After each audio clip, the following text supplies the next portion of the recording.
Peterson, Jordan, great to have you back on the programme. A lot has happened since you were last on just a few weeks ago.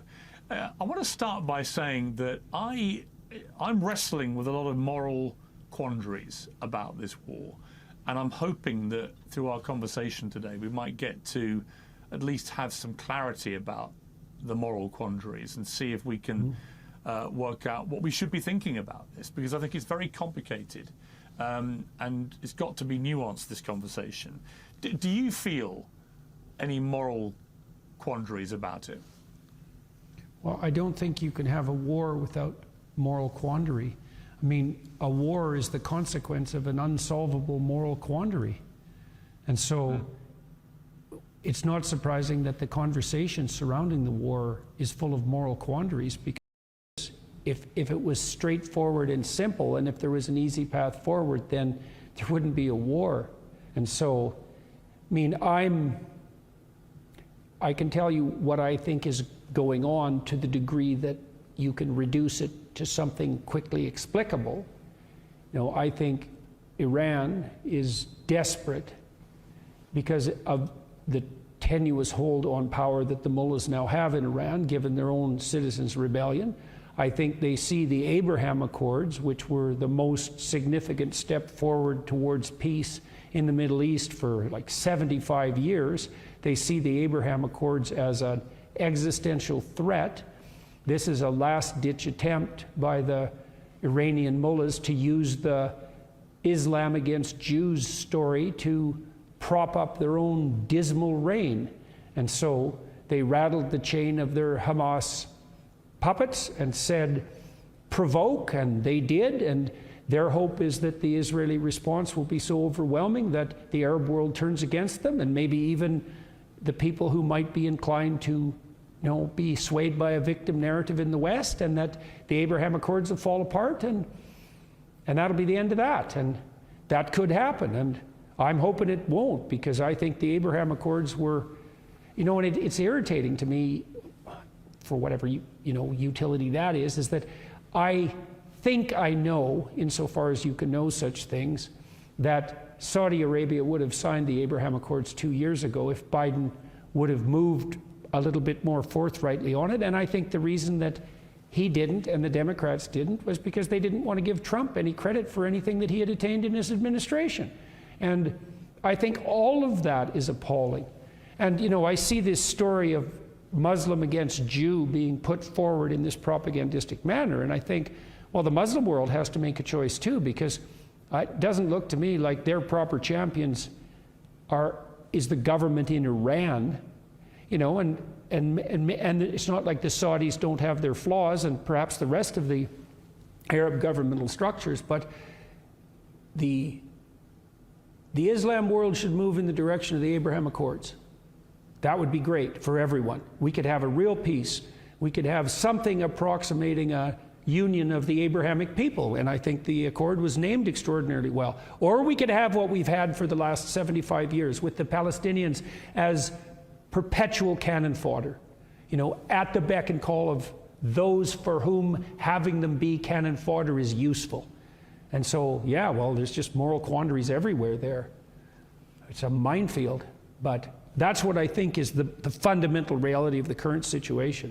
It's a propaganda war, and there's a lot at stake. On October the 7th, Hamas obviously committed a terror attack of appalling magnitude. Where were you when you first heard about it, and what was your instant feeling about it? Well, my instant feeling was to be sickened by it, you know, and it hasn't been that long since I was in Jerusalem, and so it was a little closer to me than it might have otherwise been. I'm also more sensitive to any signs of anti-Semitic catastrophe from studying the Holocaust for the length of time that I did, and I've always regarded Jews as the canary in the coal mine, and I think the reason that the Jews are the canary in the coal mine is because they're a successful minority. You know, and if a culture can tolerate a successful minority, it's pretty damn robust, and it's not very resentful. And as soon as a culture starts to get resentful, the Jews make an easy target.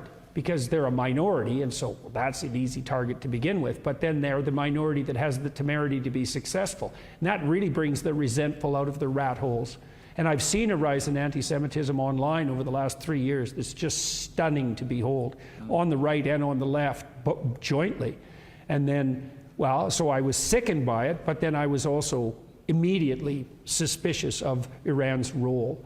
And I mean, that doesn't require any particular perspicacity on my part. I think it's quite obvious, but that also opens up the rat's nest of the maneuvering, the political maneuvering around the Abraham Accords, because, you know, I was very ill when the Abraham Accords were signed, and I couldn't or hadn't paid much attention. And when I sort of recovered my ability to see again, I saw that this remarkable peace process had taken place, and I could not understand for the life of me why it wasn't trumpeted on the front page of every newspaper across the world.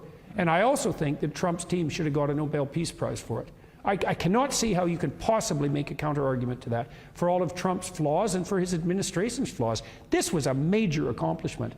And yet, and I know the Saudis were behind it. You know, they didn't sign it, but it wouldn't have gone forward without their nod and wink. And I believe, that if Biden would have taken the opportunity and been a bit magnanimous in his response to Trump, which he could have been, instead of thinking of him as Satan himself, that he could have enticed the Saudis into a peace accord. And we wouldn't be in this damn situation now.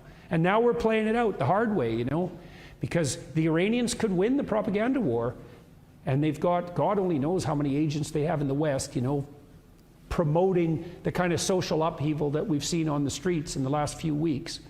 And so the narrative could go either way. But I'm rooting hard for the Abraham Accords signees, and I hope they have the courage of their convictions, and I hope they can see that their way forward is the most appropriate way forward for the good of the Muslim world. Or what, are we going to stay in some 14th century conflict between the fundamentalist Muslim world and the Jews? Jesus, that sounds, you know, we've had enough of that, haven't we? You'd think. I asked Ben Shapiro, what is a proportionate response to what happened on October the 7th? Yeah. And he said there isn't one, that there is no proportionate response, and there shouldn't be. I mean, that in itself, you know, I asked Vivek Ramaswamy when I interviewed him at the weekend the same question, and he was basically inferring the same, but he also said that, you know, he would happily put the heads of 100 Hamas leaders on stakes along the border as a message to people not to commit this act. I thought that was a sort of medieval barbaric response to medieval barbarism, and that eye for an eye, tooth for a tooth is not the solution. I also believe that Israel has a fundamental right not just to defend itself after what happened, but has a duty to protect its people, and it has to take that duty obviously very seriously. But if your mission statement, as they've made clear, is to eliminate Hamas completely, and Hamas live in Gaza surrounded by civilians, among civilians, you can only do that, you can only get rid of Hamas with massive civilian casualties. And that's where I have this moral quandary about how much is too much. Well, does Israel get a license to do whatever it wants to eliminate Hamas, or should there be a limit? And if so, what is that limit? Well, I don't think Israel will have a license to do whatever it wants, because what will happen inevitably, and I think if I was an Iranian propagandist, I would be counting on this. Let's imagine that Israel moves against Hamas with its usual effectiveness, and they start winning, you know, in a serious way, and the casualties mount. Well, it's a lot easier to take a victim appreciation stance against a power that's clearly winning. So Israel can't win without accruing losses along the way, because the more they manifest their military superiority, the easier it's going to be for those who cast the Palestinians as victims to gain the moral upper hand.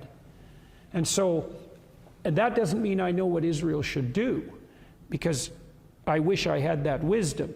But what I would like to see happen, in the best of all possible worlds perhaps, would be for the signees of the Abraham Accords to say to Israel, privately first, we're not budging.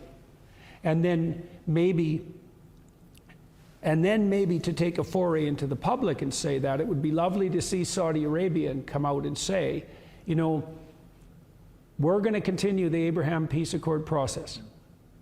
And then Israel could say, well, if the Abraham Accord holds and we have the probability of expanding it, we can take the risk of not being so devastating in our response to Hamas, and they could back off, but because there'd be a counter victory in it for them.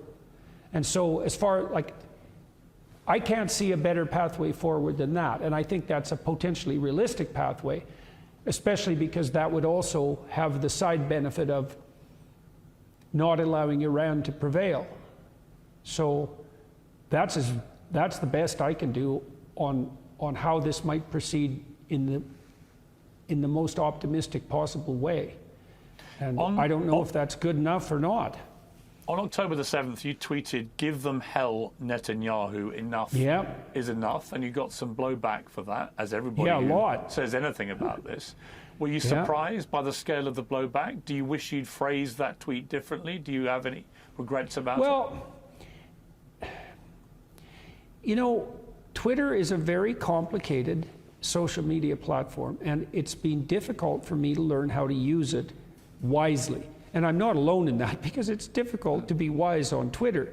Now, what I'm trying to learn is when a tweet is appropriate and when a long-form commentary is appropriate. And the rule, I think, is something like the higher the stakes, the more likely that the long-form commentary is necessary.